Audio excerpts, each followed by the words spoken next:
Good afternoon, and once again, I want to welcome you to today's Maniac talk. We are very fortunate to have a special guest, Dr. Fritz Hasler, as we used to call him. He flew all the way from Utah, and with him, of course, is his wife, Mary, and other guests. So please, let's give him a round of applause to welcome them together.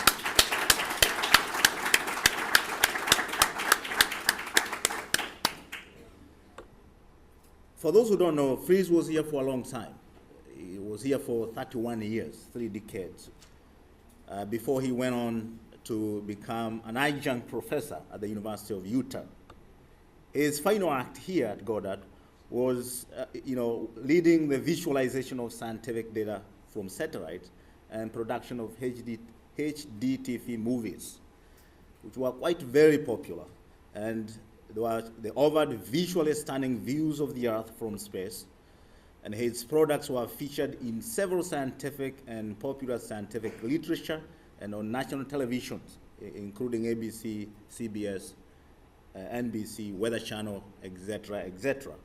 So today, because this is Maniac Talk, he is going to talk about his own journey.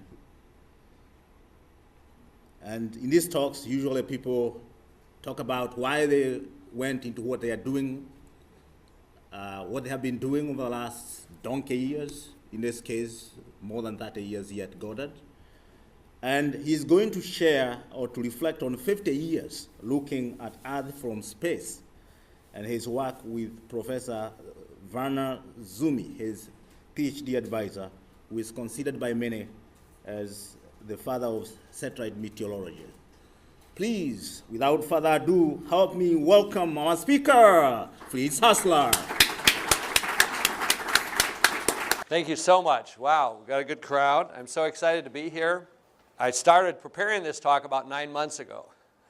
I gave it first at the University of Wisconsin, my alma mater, and Suomi's, where Suomi founded the Space Science and Engineering Center. And then I gave it again, that was in October. In January again at the University of Utah, where the former 600 director Vince Salmonson and Ed Zipser were in attendance.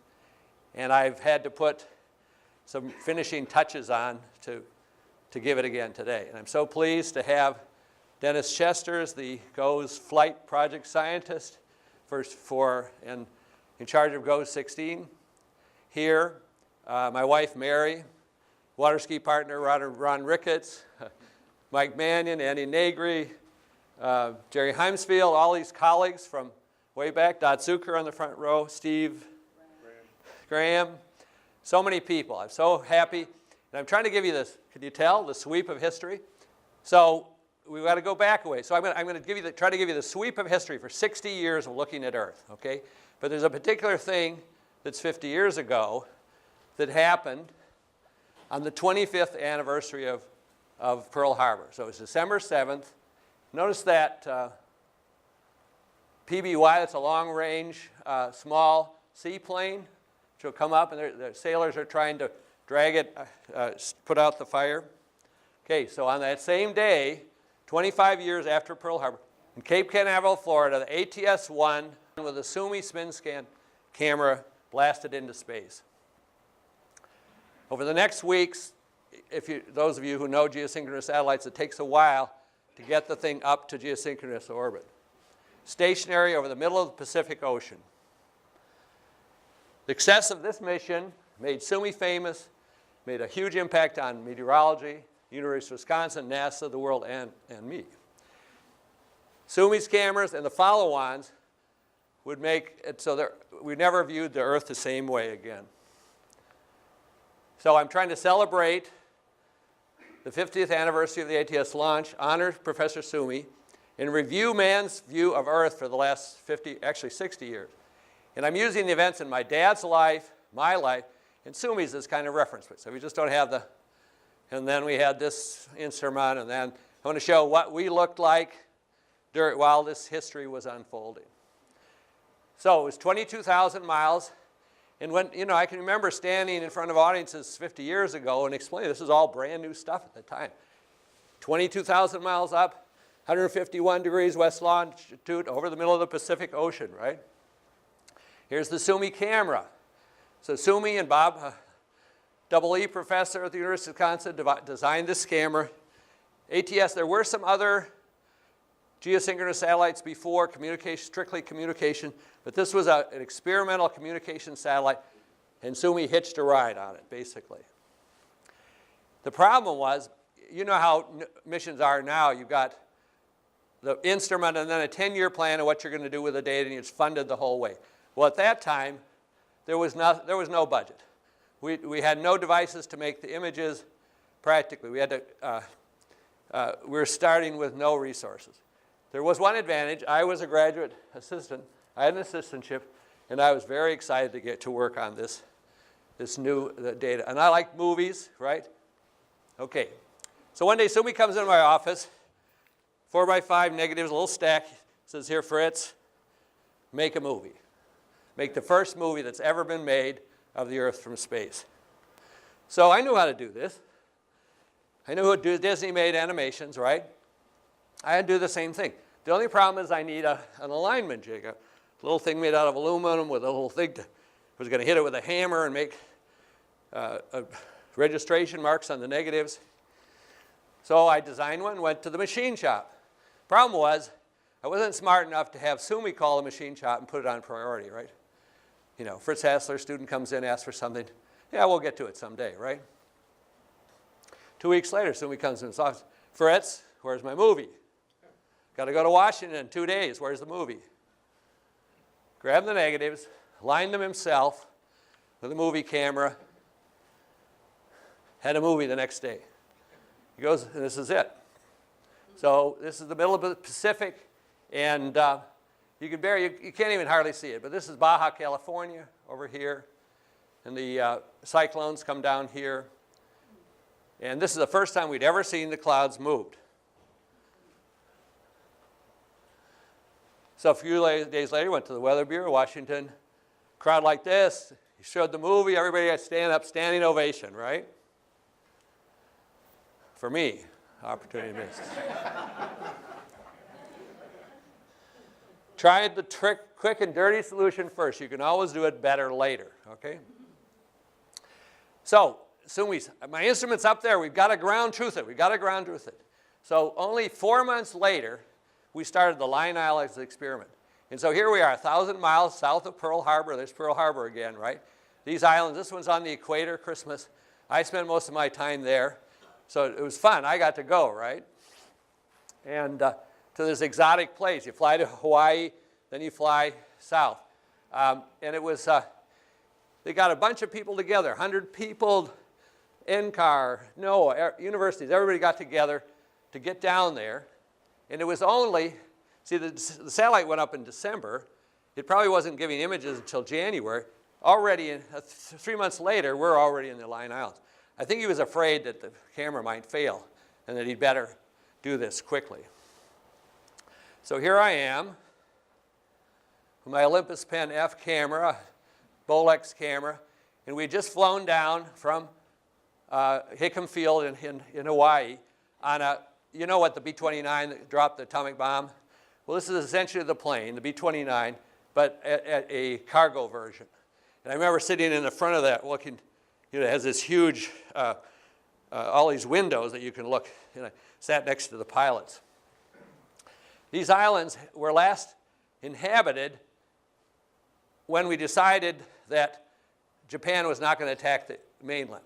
When the Pacific War moved to Midway, we won the Battle of Midway, they abandoned all these. They were building fighter strips.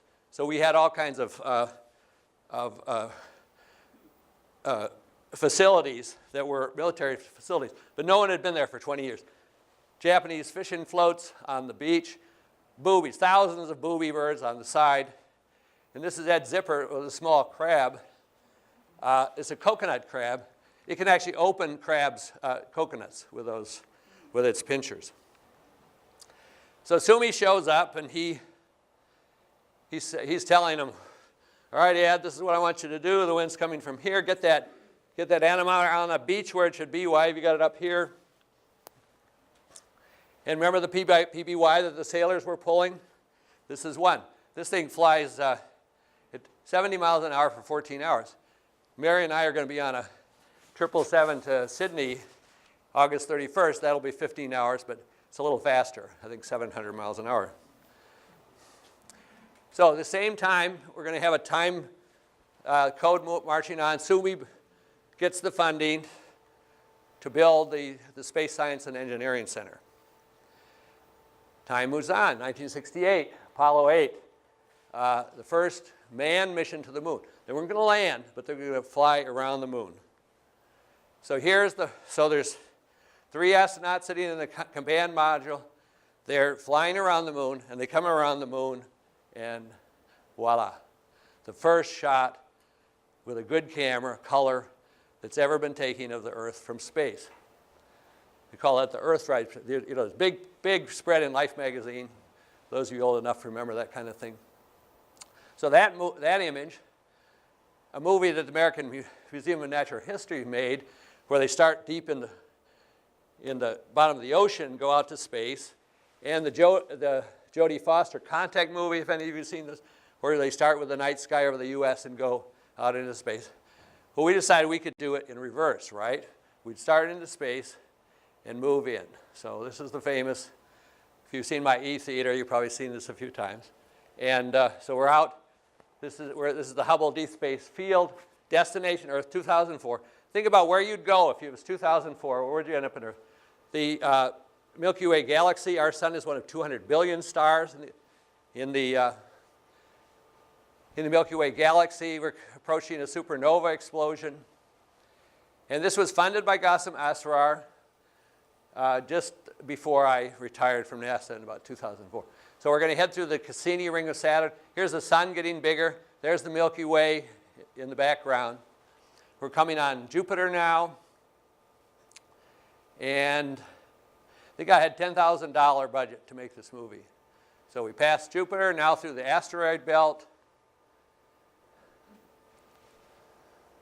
around Mars. And at the time, there were just the 2 little Spirit and Opportunity and Spirit. Could we get, there's still light on the screen up here. If we could get this light, these lights, we don't need them. Okay, and here's the one that was inspired by that, Apollo 8, right? So this is the Earthrise over the moon. So rather than just fly to the Earth directly, we come behind the moon and simulate that Apollo 8. So where are we going? Anybody know? 2004? You had any place on the planet, what would you pick? Let's go to the Middle East, the Mediterranean, Greece, Turkey, Greece. Where? Olympics in Athens in 2004. So there we end up. And NASA was very famous. These are the first movies, these fly-ins from outer space. We actually did one for the Olympics in 2002 before that. So that was 69. Kennedy's promise, remember, to place a man on the moon before the end of this decade. Apollo 11, Neil Armstrong on the moon. And you notice that where the unmanned one just had the command module, they've added the LEM, and this is what went down to the moon. So now we're going to go back, right? So we made that first movie, Opportunity Missed, right? But I made a lot of them after that. So here's the one, Suomi, myself, and this was ATS-3 that was launched the next year. It's color, kind of ratty color. The copy is don't have really good copies. We could remake that movie if we could get the original data again. And I was in hot competition with Professor Fujita at the University of Wisconsin. Everybody hear the F scale of tornadoes? It's an F1, F3, F5. He invented that, and that was by analyzing the damage of tornadoes. He judged the strength of the tornado. You know, will it blow a braid of straw through a 2x4? That's an F4, right? So even before ATS-1 was launched, Suomi had intended to measure winds from cloud motions. He knew the clouds. He'd see the clouds moving. He could pretend they were balloons and measure their tracks. Free balloons to measure the wind, especially over the oceans where we had no data, right? So Suomi decided, you know, he's always doing the most advanced thing. So he had this electronic system. It was actually built on a system for making instant replay in football games. And he had it was like a big record player that would play the instant replay, and then he combined that with computers, so as an analog digital device. But I thought, if I was going to get my PhD before my 3-year-old daughter graduated from high school, I couldn't wait to see whether this would work. So I had a big table, the movie projector up above, and I plotted the things, and I actually took a pencil and marked all the cloud motions. And then I went to the physics department, put my piece of cardboard down, and it had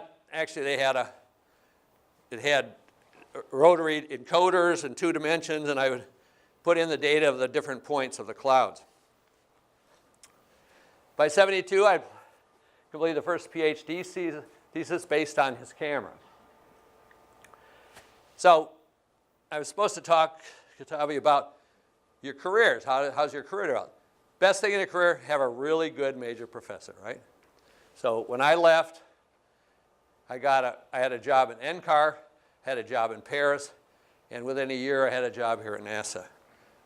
Not so much what I did, but essentially because I was Suomi's students. Here I was at NCAR. This leads right out into the mountains, up the Flatirons, one of the most beautiful locations in the world. No one would ever accuse you of working it. Skiing, hiking, yes. Working, you always had to convince people. I came to Goddard, and within a year we were off to Paris. Mary, remember that, Mary? We took our 2 little girls, and we were with Pierre Morel, who actually spent time at NASA headquarters afterwards with the Laboratoire de Meteorologie Dynamique. Je parle encore un petit peu de français. So, and then my career here, 30 years at Goddard. And I had dinner last night at the boatyard in Annapolis with Jim Dodge, who funded me. And it turns out he was at NCAR and here at Goddard almost those same years. So why did they want me so bad? Because a guy by the name of Jim Billingsley had just built a $5 million system to analyze the cloud data. It had 5 images. They almost cost $1 million each because the memory, that was before solid state memory, and they had a bunch of wires crossing to do the data. They were 640 by 480. Does that sound like a big image today? Remember, Dennis, the first digital cameras we had, the Apple ones were that. And it could play a 5-image movie loop, so time 1, time 2, time 3, time 4, or it could combine 3 and give a color image. And it competed with the GE Image 100, which just had 3. So it was all digital, and that was more sophisticated than Mercatus. But you couldn't afford to buy a second one, right? No one wanted to make one. So any software they developed was really stuck here. Meanwhile, Suomi was working with Mercatus, and it's everywhere. All right, so the other thing they ran, Bill Shank hired me, and he wanted me to go out and do in situ verification of cloud winds. So we had planes, we had a high-level RB-57 flying overhead, and then we had a Sabreliner in Buffalo. And we'd actually fly through the cloud, right through the base of the cloud, push a button. In those days, there was no there was no GPS. You had inertial navigation, which was developed for intercontinental ballistic missiles.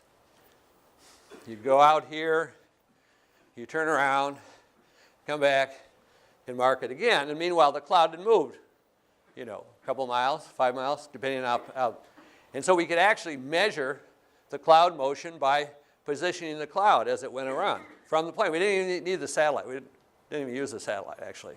We took movies, but it was hard to actually find the exact cloud we used. And meanwhile, we could measure the wind because we had the pitot tubes. We were instrumented, so we had both the wind and the cloud motion, and surprise, they moved. Well, and a lot of people said, you can't have a cloud unless there's air flowing through the cloud, right? So how could it measure accurately the wind? But it turns out that that's pretty minor, and that the clouds moved with the wind at the cloud base. Really important work that no one ever quotes, that no one ever cites. But let's go back to the beginning and see how this all began. Well, Suomi, here he is. He was born in 1915. His parents immigrated from Finland in 2002. He's the 6th of 7 children. He was already interested in airplanes. Here he is. So this is in the 11th, that's how you say it, Airplane Cub, 1929. Okay? Already interested in technology. My dad gets a degree in Utah, comes into graduate school at the University of Wisconsin. And he would later be a colleague of Suomi and my personal family advisor, right? My dad went on to discover how salmon return to their home stream.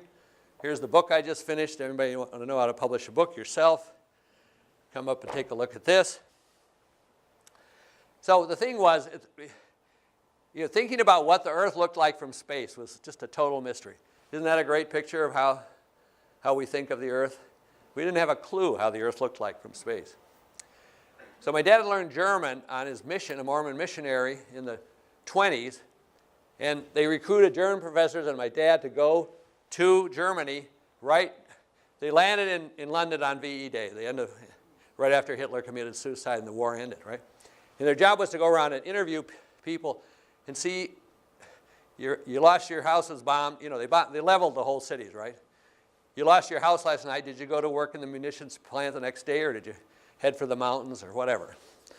Meanwhile, other teams, just like this, were bringing back V2 rockets and Werner von Braun and anybody who knew anything. It didn't care what kind of Nazis they were. If they knew space, they brought them home. So here we are, 60 years ago. This is 46. We're now 2017.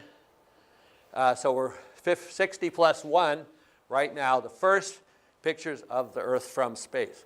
So you see the clouds there, clouds here. They pasted some. And these are probably 16 millimeter movie cameras out of the bottom of the V2 rocket. Mainly, they took them so they could figure out where the rocket was pointed, right? And they were really annoyed when there was clouds in the picture. So that was 46. 2 years later, 48, Suomi is founding the meteorology department with Reed Bryson. He doesn't have his PhD yet. So he works on his PhD. So look at the advanced electronics he used, right? Looks like some antique hi-fi gear. And there's a tower right here. And he had radiation sensors at different heights. So he's measuring the vertical heat budget of a cornfield. That was his PhD. And I think his PhD thesis was 15 pages long, I think, as I recall. Meanwhile, I'm still playing with electric trains in the basement about 200 yards from the University of Wisconsin campus. My dad went to visit Professor von Fritz, the famous professor who discovered how bees talk to each other, the dancing bees. And here I am in my lederhosen and my pretzel around my neck. I don't know why this brother didn't get a lederhosen or a pretzel. So we're there for a year. Wenn Sie noch Deutsch sprechen hier, ich kann immer noch Deutsch sprechen nach wie viele Jahre. So we all learned German. So that's 55. 2 years later, the American scientific community had already had 2 or 3 vanguards explode on the rocket pad, and all of a sudden these backward Russians, and I think you probably have to go through rural Russia at that time to know how backward they were, had put the Sputnik into space. And this was just a huge thing. So we talked to Werner von Braun. He gave us a military rocket because the ones we were using weren't working. And only 3 months later, we essentially matched the Russians. Those were the longest 4 months where the Russians were ahead of us. I graduated from high school, following the race with rapt attention. That's me and my brother. I don't know if you know which one's which. So my dad thought I should go into engineering because I was interested in electric trains. That's obvious, right? So I started in mechanical engineering at the University of Wisconsin. So we're starting to get the first weather pictures. 59, Tyros images, but what are you going to do with that? Isn't that useful? Does that tell you anything about the weather? So we never had a problem thinking big. If you could do the heat budget of a cornfield, I mean, why not do the whole Earth, right? Why not do the and so he worked with Chuck Stearns on this one, and I think that one went in the water or blew up on the pad. So finally he got one that went into orbit. A success at last. Meanwhile, my dad builds a lab at the University of Wisconsin so he was a limnologist, oceanography, fresh water, did his experiments with salmon and so on. I graduate with a BS in applied math and engineering physics. Me, my mom, my dad. I got a job offer from McDonnell Douglas. I could go. My goal, my Shangri-La, a job working, and at that time it was Mercury, Gemini, and Apollo. That was the sequence. One astronaut, 2 astronauts, 3. So Gemini Twins. I had a job offer. I could have gone to work for the space program. But I figured, since I got a BS in engineering, that'll put me in a room with 1,000 other engineers designing the toilet bracket on the RV that they use to decontaminate them when they come back, right? Maybe I should go on, right? So my dad says, he says, there's an astronomer and a meteorologist. I didn't think I could hack astronomy. They were still doing meteorology with grease pencils. Figured I could do that. So I give up a job working on the main space program to work with a guy whose biggest achievement at that point was to put a thermometer under a half a ping pong ball. That was his technology. My smartest decision of my life was to marry Mary. I also got my master's that same year from Suomi. Suomi founded the Space Science and Engineering Center that year, became its first director. Suomi gets elected to the National Academy Awards of Engineering and is awarded the Medal of Science by Carter. Here he's visiting his daughter Lois, who's working in the Peace Corps. There's Vern at the time. But it took the polar orbiting and geosynchronous satellites to give image from space, the time continuity, and the spatial coverage. So this is the work. This is how it works. So polar, I think everybody in this building probably knows how it works. You go over the pole. There's about a 2-hour orbit, and the Earth turns underneath, and 24 hours later you have a picture of the whole Earth, right? So Terra works that way. The NOAA satellites work that way. And this was the first picture. This was all, they just had a whole bunch of pictures. They got it on a big table and pasted it all together. So this is Africa. And they had to draw the outlines of the continents. Otherwise, you couldn't figure out where you were, right? So there's Spain, for example, Hudson's Bay. And Jack Kornfield and I, who were 2 graduate students, we always had something else to do, whether it was playing football or doing another project. So it only took 7 years to get a PhD, right? Counting masters. All right, so for example, here's July and August. So we actually physically did this. We did this with photographs. So we put a photograph of the whole Earth, better than the ones you just saw. And we put them down one at a time and take a 30th of the exposure.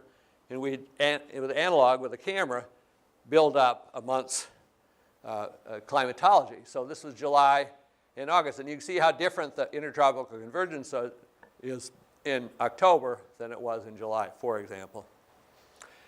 So ATS gives us the first picture of the Earth from space.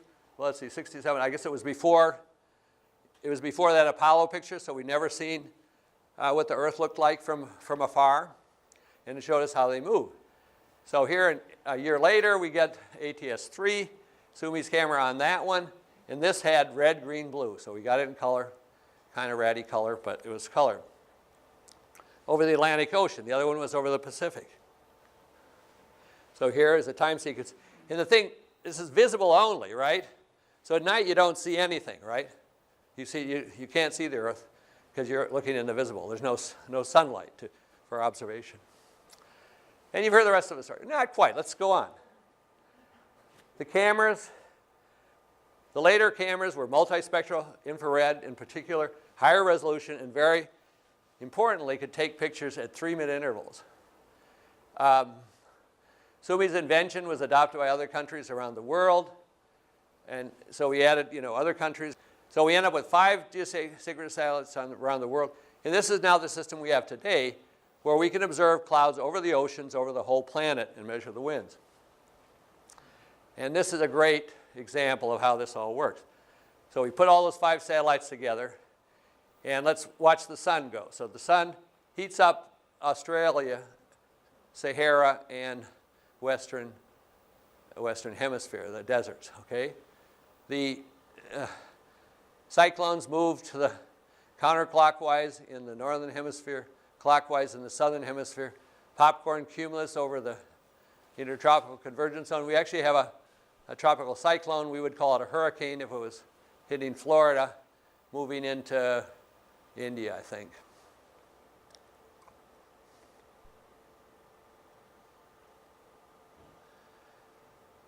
So remember back 68 when we got Apollo 8, the Earthrise pictures from the moon. Now we're up to, we've already gone to the moon. Apollo 17, we're looking back, and ta-da, okay? So I looked at that picture, and I was in South Africa at the time. So we were at Kruger National Park right here. What a perfect picture of the Earth to be showing people who live in Kruger. Not so good for people in Europe, pretty good for the South Pole people, not very good for Western Hemisphere. So taken by Apollo 17 astronauts on the way to the moon. Somebody told me it was Harrison Schmitt who actually took the picture, so I call him on the phone, right? Couldn't get a hold of it. Well, no, I guess first, I'm visiting Houston, the Space Center in Houston, and there's the Apollo 17 command. And I'm sitting there and I said, oh my God, they took that probably the most famous picture of all time through one of the windows here. And I was wondering, well, which window? How did it happen? So I call up Harrison Schmitt. Can't get him on the phone, but I emailed him, and he comes back to me. So this picture was taken out of the circular hatch window just after the Earth ceased to fully fill the frame of that window. He's born in 35. He's 5 years older than me. I think he's still alive. So it was taken through that window right there. So what time of year? Look at the picture and tell me what time of year. Come on. 72. Time of year, season. December. The Earth's pointed, turned away. We see it's the 24-hour sun on the North Pole, 24 hours of darkness in the Arctic. So here's where I was giving a talk. Mike, were you there? Or Hal Pierce is here also. Were you there, Hal? Yeah. South Africa? I don't think I was there by myself. But giving a talk to a lot of these kids lived just outside of Kruger National Park. I'd never been into the park and seen the fantastic animals and so on. So the blue marble remains to this day probably the most famous, most viewed pictures of all time. Had a problem. It didn't show the Earth where most people live. In my lab at NASA here, with the help of many of the people that are in the audience, we started to think about what we could do about that. But meanwhile, my dad retires. He had 53 PhD students. 37 of them came to his reunion. Here he is in the middle. I've got 4 kids now. Suomi retires from teaching and director at SADC in '88. And Galileo's on its way to Jupiter. And it made this marvelous movie. So the sun's not quite behind, but here's one. So we actually see the spinning Earth, right? Galileo on its way to Jupiter. So this came from JPL. Now notice the flashing. One of the things I love about these is so normally when you see the sun glint, it's kind of diffuse, and that's because of all the little waves in the ocean. But where it's perfectly flat, it's like a mirror, and as you approach it, it's black. Let's see if we can see it again. It's black, and then it flashes, and then it gets black afterwards. So you're looking at space. You're seeing the direct flash from the sun back into the camera.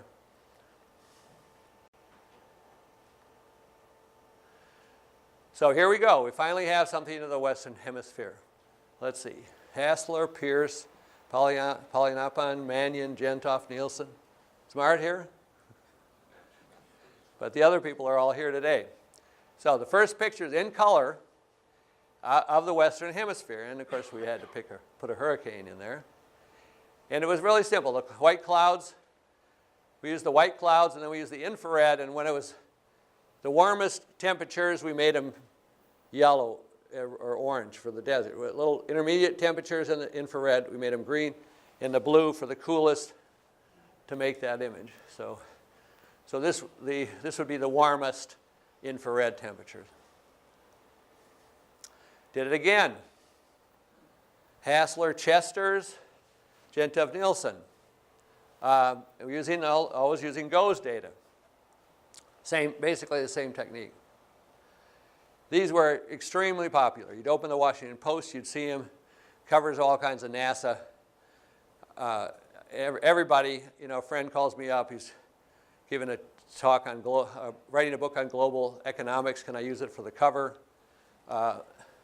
This was an iBook, an Apple ad for their. Suomi dies, 1995, age 80, coronary artery disease, obituaries every place. And now we have a gorgeous picture. Again, one of Dennis's GOES images, this time including the moon. And we use multiple data sources here, not just one. So it's one of the first ones where we combine different data. So the cloud data comes from the GOES, from Dennis. Ocean data from our OceanSat. NDVI, it's a vegetation indexed data from the NOAA, AVHRR. And then we actually got a elevation model from Geophysical Survey to do so you can see, the mountains here, right? The shadows of the mountains that are rendered.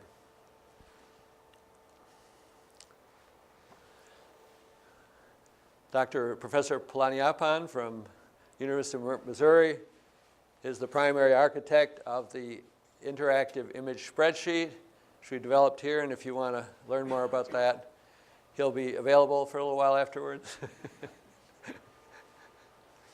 My father dies at 93. But with today's satellites and sophisticated rendering, we can visualize the Earth from any vantage point. So there was a guy, some kid in Switzerland kept emailing me. He says, I want to come work for NASA. I want to come to work for NASA.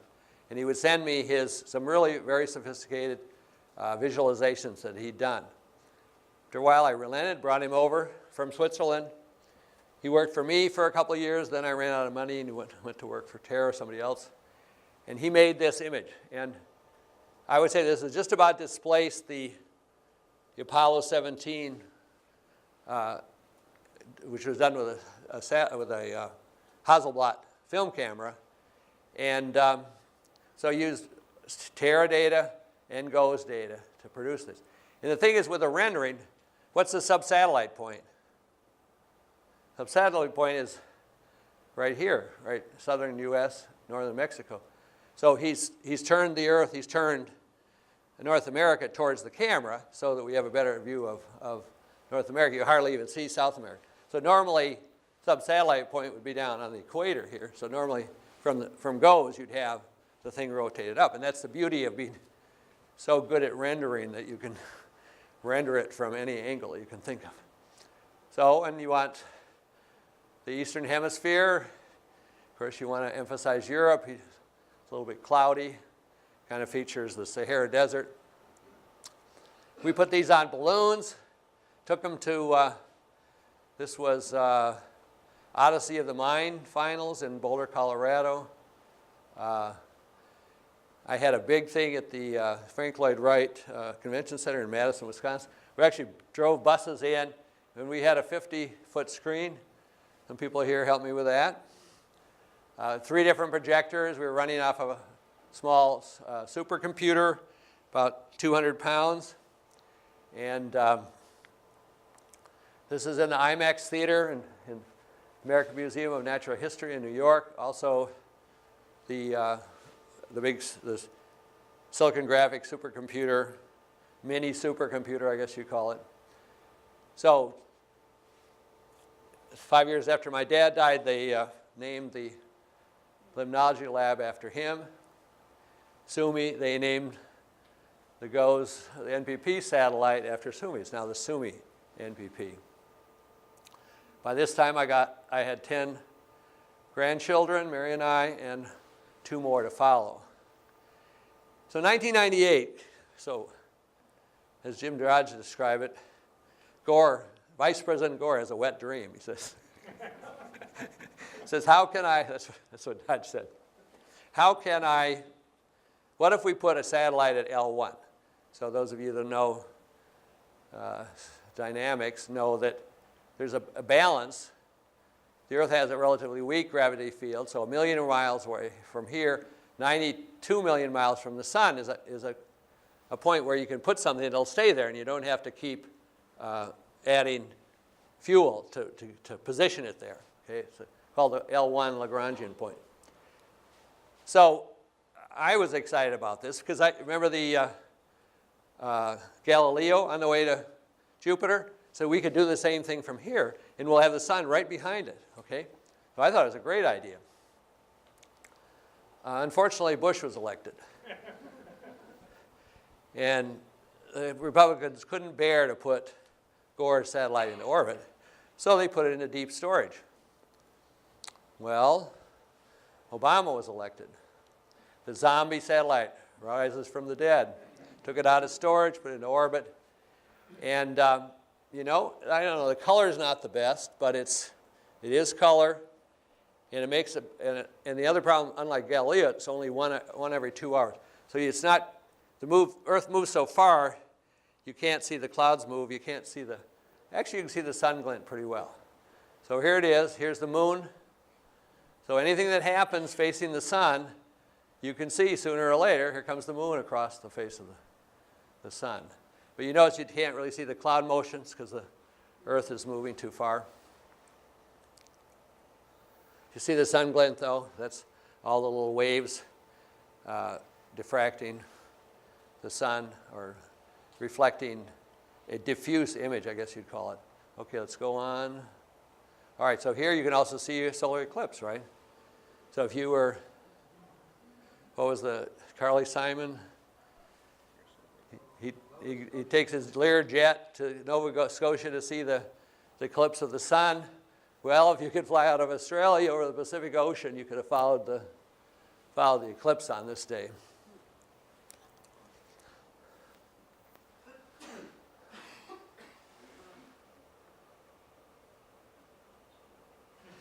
Well, I was preparing this talk for, I think it was the one in Utah, maybe.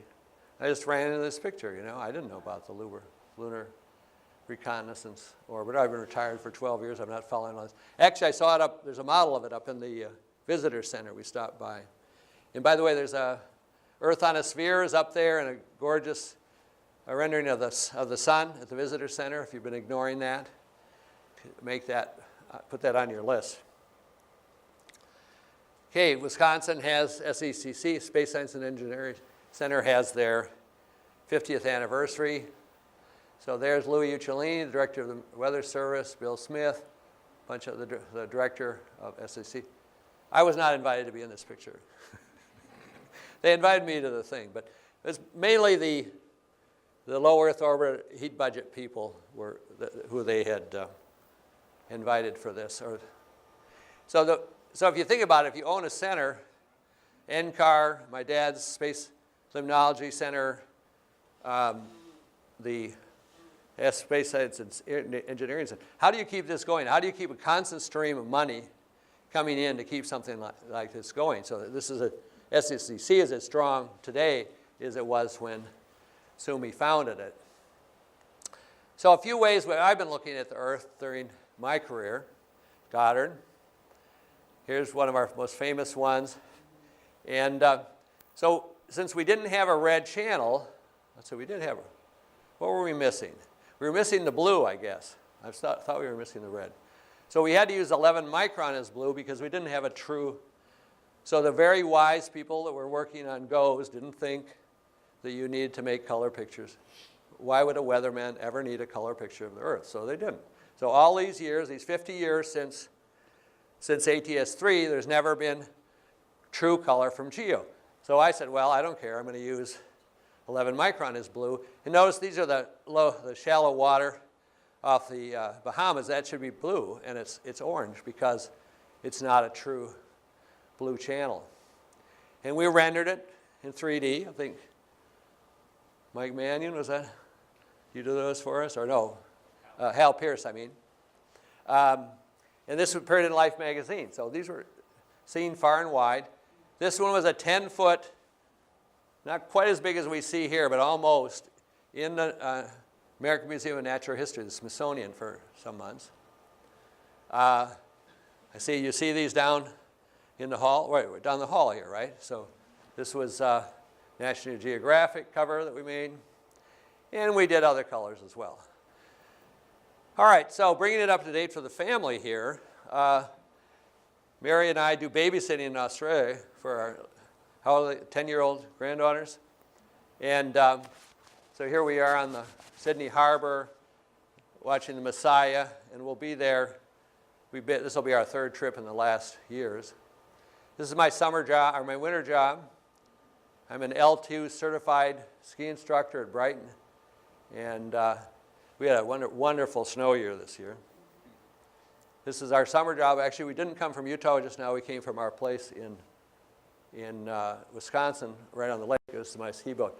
So our house is just on the opposite side from this one. This is a house across the water from us. My contribution to a greener future is my Nissan Leaf, 107 miles, solar panels on my house, so I'm driving on sunshine. In my words, most of you are going to be driving electric in 10 years from now. The Bolt is here already. The Tesla Model 3 will be here next month, and the upgraded Leaf that'll go 200 miles will be here in September, or be announced. So Suomi was responsible for building this. I think they ought to call it the Suomi building. Last night I was eating dinner with Jim Dodge at the boatyard in Annapolis. He says, "See that? What do you think that is?" Anybody know what that is?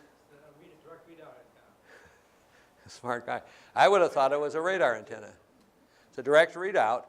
And Jim said, "Yeah, I paid for that, and I want it on top of the building." And he said, and he used a big crane to do it. And I said, yeah, you're going to put a crane up 11 floors?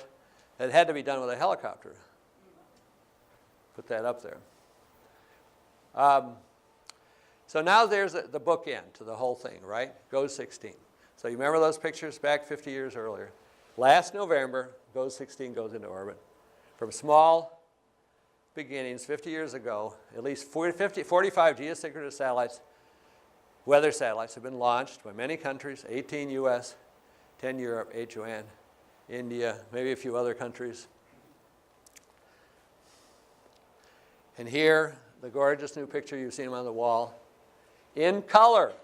They finally, guess it's the blue, right? That was the one that was missing? Dennis? RGB, first time in 50 years do we have a geo that does all color. And Dennis sent me this one, gorgeous, so now a color image with clouds moving, and then it doesn't get dark at night because we have infrared, and Dennis said the red, the Europeans use red for low clouds, so you see the low clouds up there, those are low clouds. Well, you see the ones that are moving fast are in the jet stream, right? And so they're white, and low clouds would be stratocumulus. What a gorgeous view of our planet from this brand new satellite. And 16 channels. So here we go. So the blue, 0.47, is that right, Dennis? So that was the one that's been missing for the last 50 years, right? I mean, why, you've got 16 channels, could you do blue so we can have color? And there's green and red. And then we go into the infrared. And amazing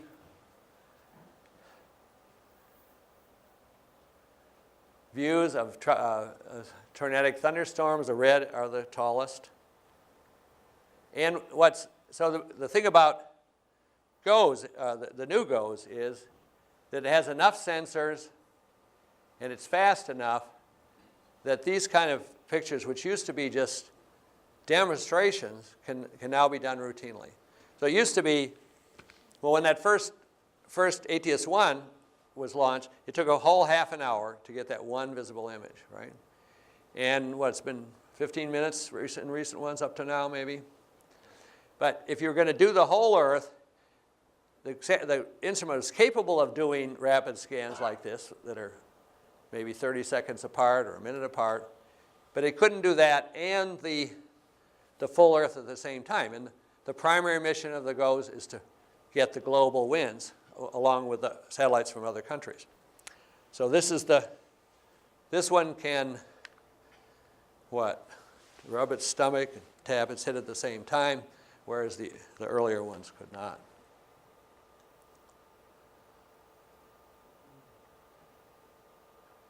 So here's another one.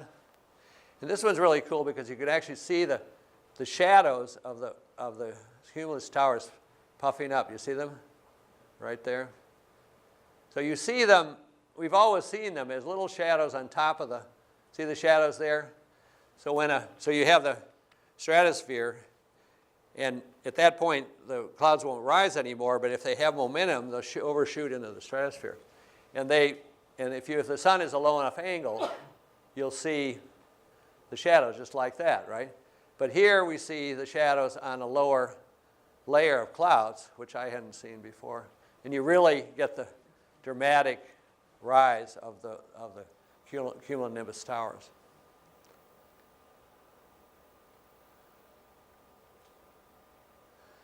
So this is the Yucatan Peninsula. You've got the sea breeze and the others coming together to initiate a huge cumulonimbus storm system.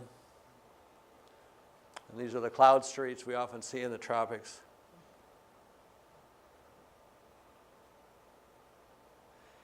And I like this one because it really gives you an idea of the complexity of the atmosphere, right? So you've got the low clouds, you can see them through there. You've got probably wave clouds over the ocean here someplace, right there, see those? You've got wave clouds here, or over mountains, I mean. See how you've got some kind of a system here. And if you think the atmosphere is simple, I think, look at the southerly motion of these clouds. Westerly here, just tremendous complexity. And again, you can't see this unless you're taking pictures at 1 minute or 30 seconds, or 5 would be the longest. And now, for the first time, we can do this stuff routinely. So they have to choose a sector, right, Dennis? So they choose, but wherever the weather's interesting, they can focus on that while they're still making the full Earth picture. Let's see, let's go on. So how cool is this, right? So GOES has a lightning mapper. Dennis was just describing it to me. There's a telescope, a 30-centimeter telescope or so, that's designed to get just the frequency of light that every time one of these things is flashing. And they're actually observing it, the light flash on top of the lightning flashes inside the cloud, but you can see it. The astronauts have all talked about, right, seeing the lightning flashes. So here we are together with the storm system that causes it seen from geosynchronous orbit. So those are all lightning flashes, and you can see those at night. It's a visible, right? What wavelength? 777 nanometers. 0.7 micrometers.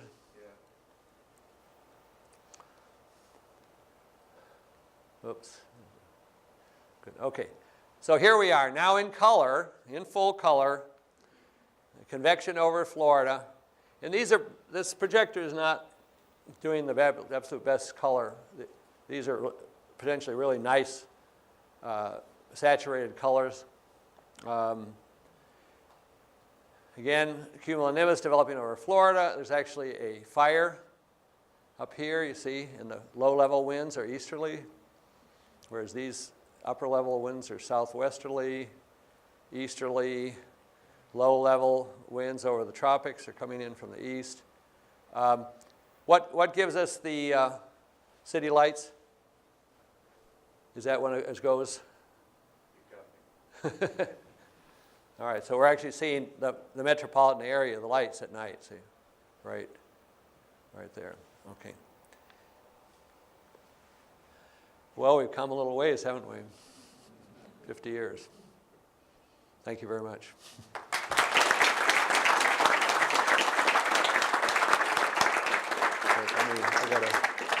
So these Maniac talks are supposed to be a nice blend of the personal and the scientific.